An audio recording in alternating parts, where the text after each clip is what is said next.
We need to get as many of the right people in the room as possible. It's not just the clinicians here in the hospital who have to decide how we're going to provide services, but we also have to take into account the views of all those other people who will be using the service in some way.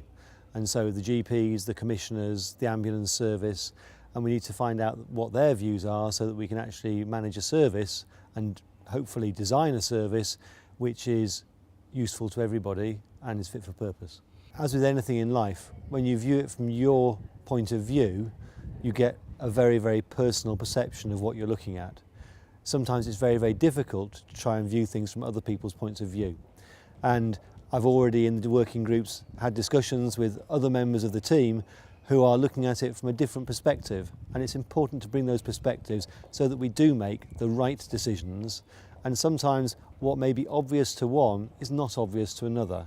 And it all depends on your perspective. So hopefully bringing all those perspectives into the one room, voicing them, having a friendly and working atmosphere, we can get all those perspectives on the table.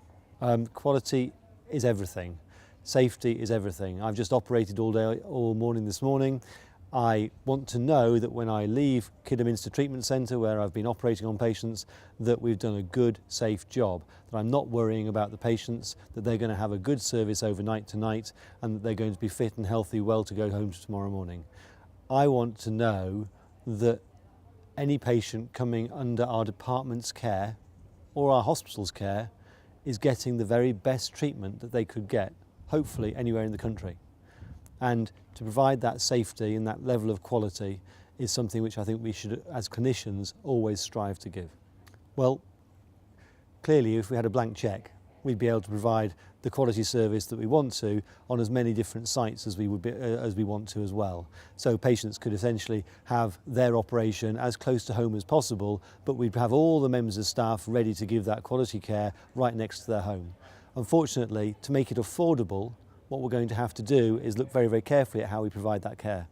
And I believe that we need to look at centralising specialist services whilst keeping those services which are not specialist but which are very, very general can be as close to home as we can make them. But if it means that in a county the size of Worcestershire, if we have, for example, in women's and children's health, we have one or two surgeons that provide a particular service, I would rather that women travel to see those specialists and get those operations in the best place possible, rather than me allowing a complete generalist to provide a lower level of quality but closer to their home.